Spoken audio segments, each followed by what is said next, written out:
morning po sa ating lahat. Awitin po natin ang mga awiting ito.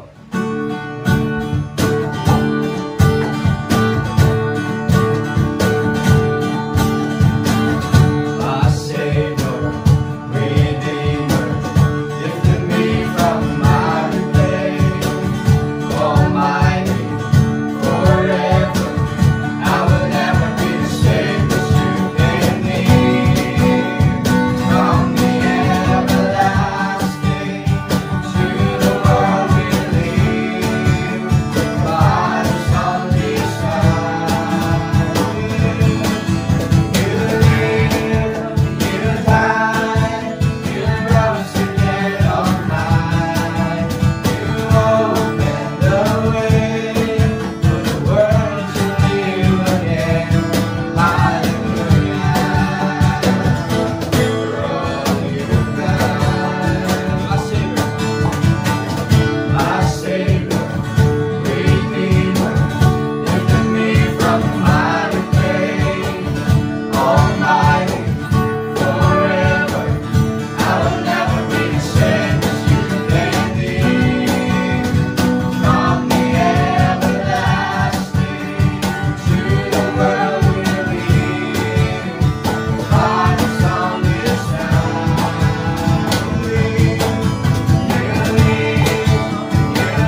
aming buhay na buhay, Panginoon.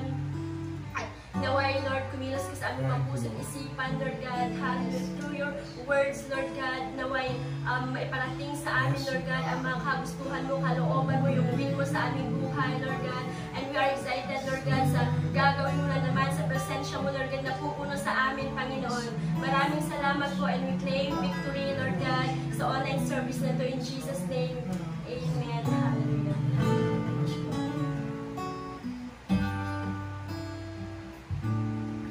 Good morning to everyone. Let's thank all the students from SBTC. Say hi, everyone. Hi, everyone. Good morning po sa bawat isa sa atin. This is once again Joshua Dibalite, Youth Pastor of Agape Christian Center.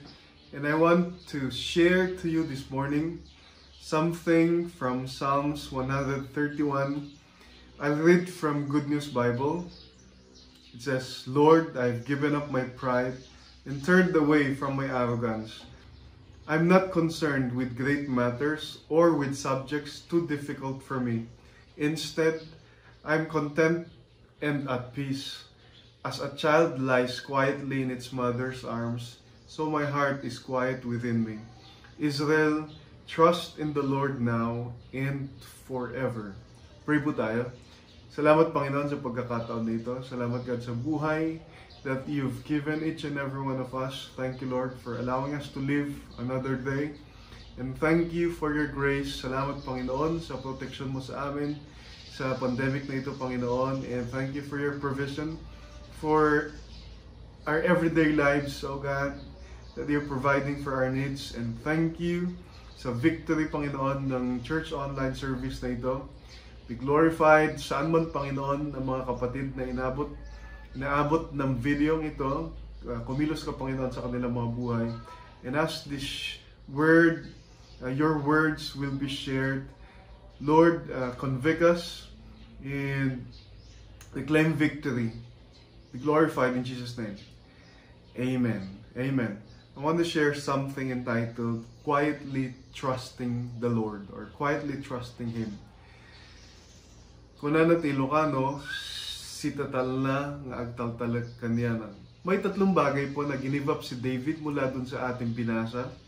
Number one is being proud.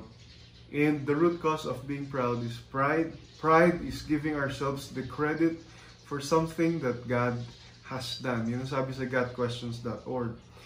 Pride is giving ourselves the credit. Pagbibigay natin ng credit sa sarili natin para sa isang bagay na in-accomplish ng Panginoon.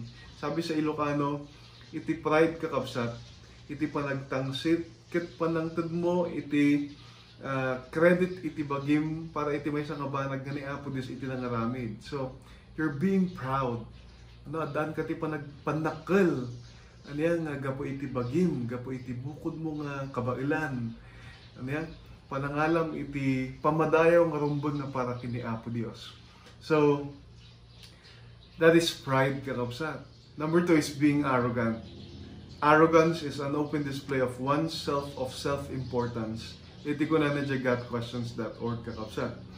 Arrogance is an open display of one's sense of self-importance. May tingin ka sa sarili mo na you're something. You think like you're very important. You think like things cannot be done without you. You think like you're so special. Number three that David gave up is having selfish ambitions. Anong ibig sabihin nito, mga kapatid?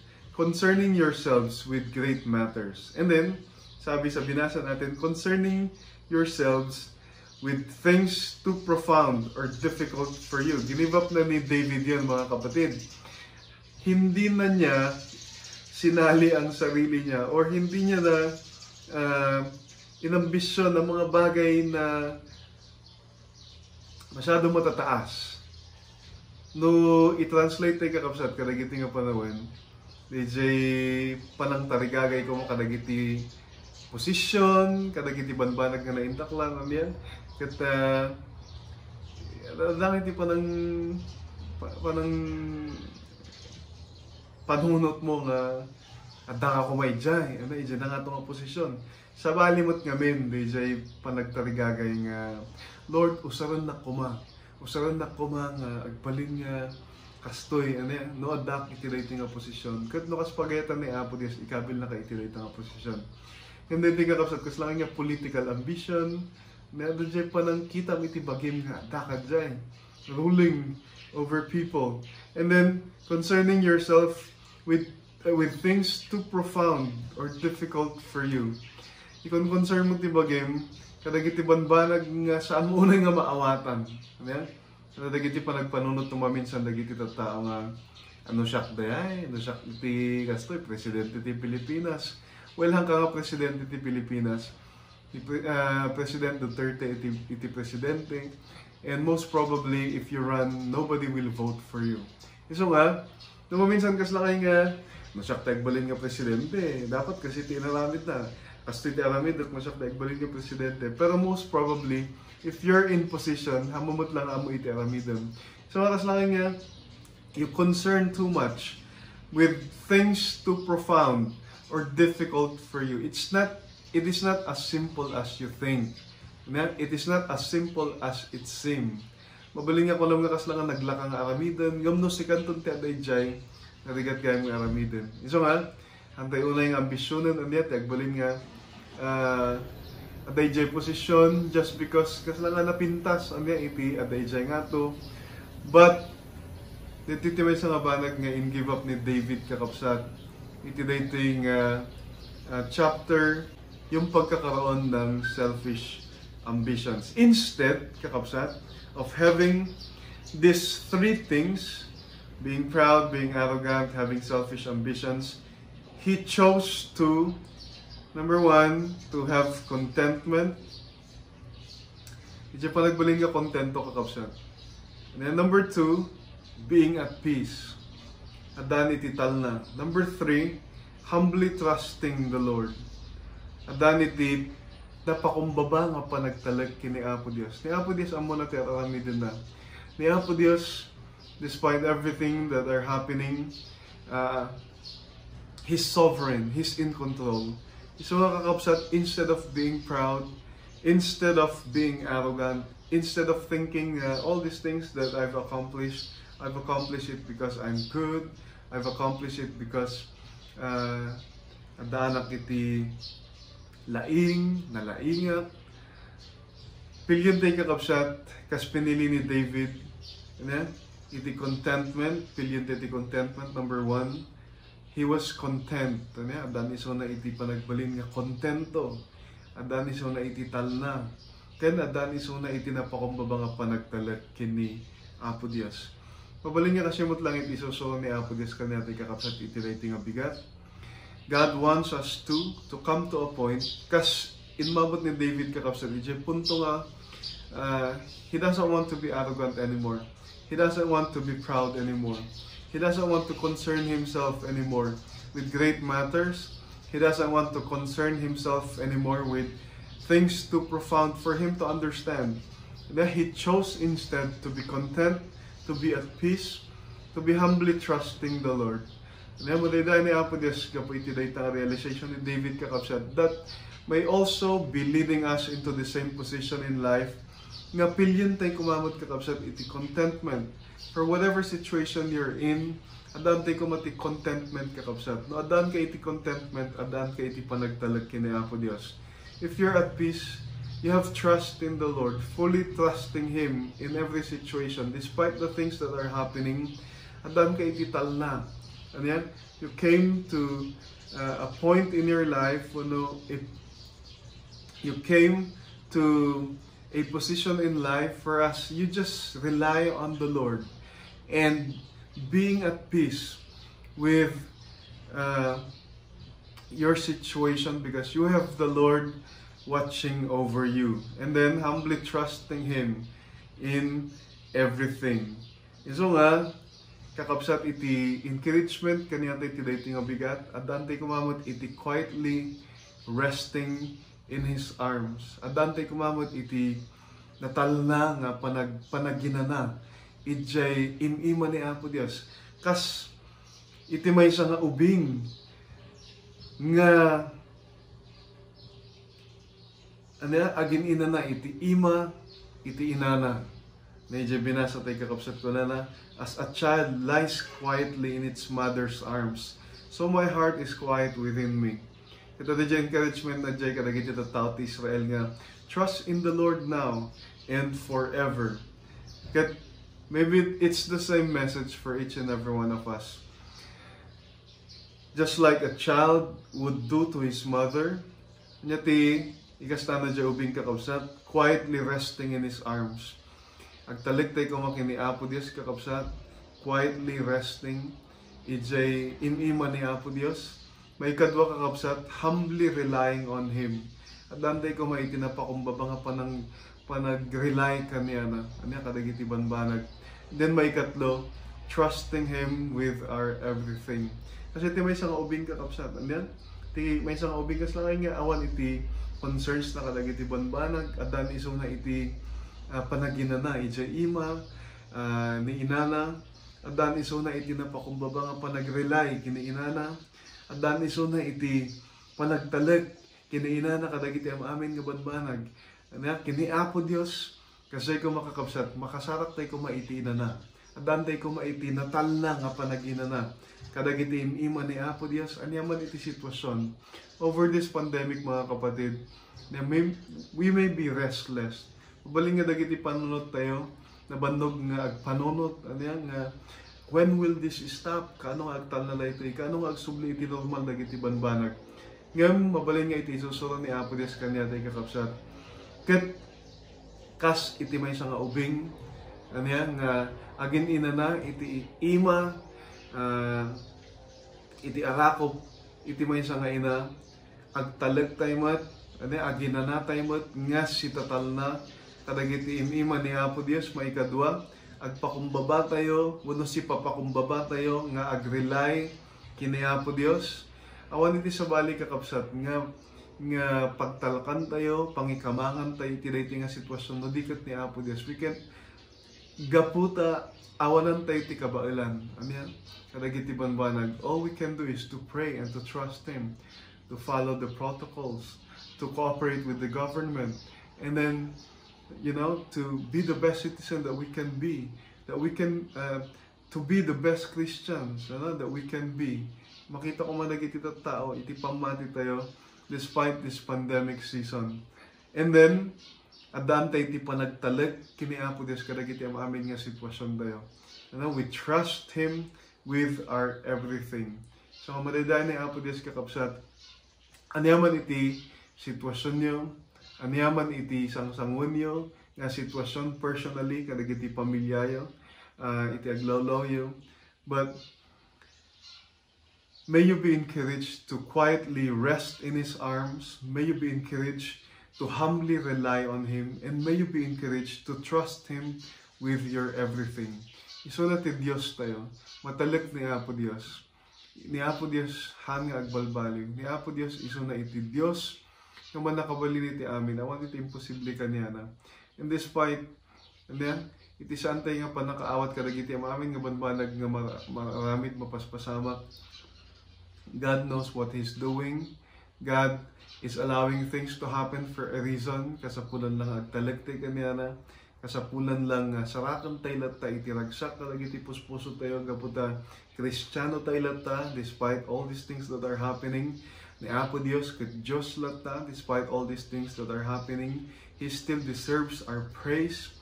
Na iso nga dayawan tayo ni Apo Dios, itantanok tayo iti kinasa sinuna, idaydayaw tayo iso na, despite all these things that are happening. So, madaydayan ni Apo Dios kakapsat, kaya't kung agkararag tayo, ibkas tayo iti panagtalag tayo, palangidayaw tayo kini Apo Dios, kapo iti kinasa sinuna, laksid kadagiti ang aming nga banbanag ng mapaspasama.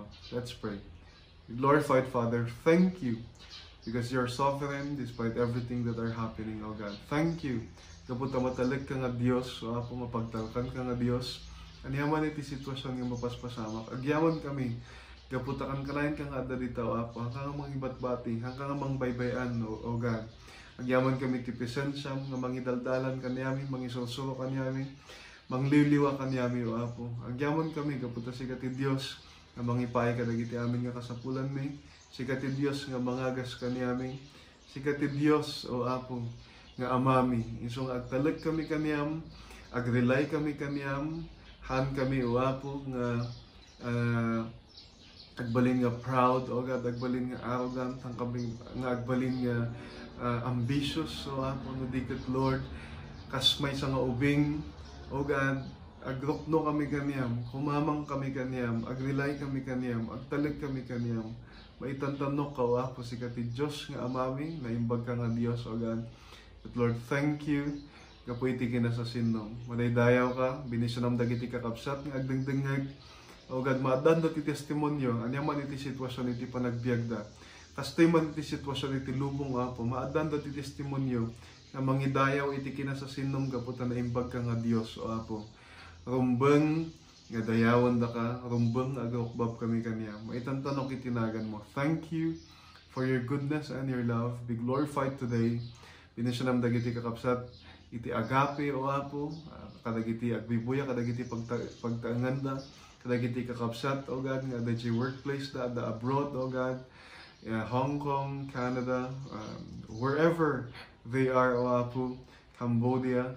Lord, binisunam isuda kat maitantanok ka kadagiti panagbiagda as they acknowledge you, O God, who is in control, aniyaman iti sitwasyon, O God, iti panagbiagda. Maidaydayaw ka, dagiti iti dawat may tinaganasos. Amen. Amen. Good morning po sa bawat isa, and stay safe, stay connected with us, and stay healthy. God bless everyone. See you again next time. Thank you for watching.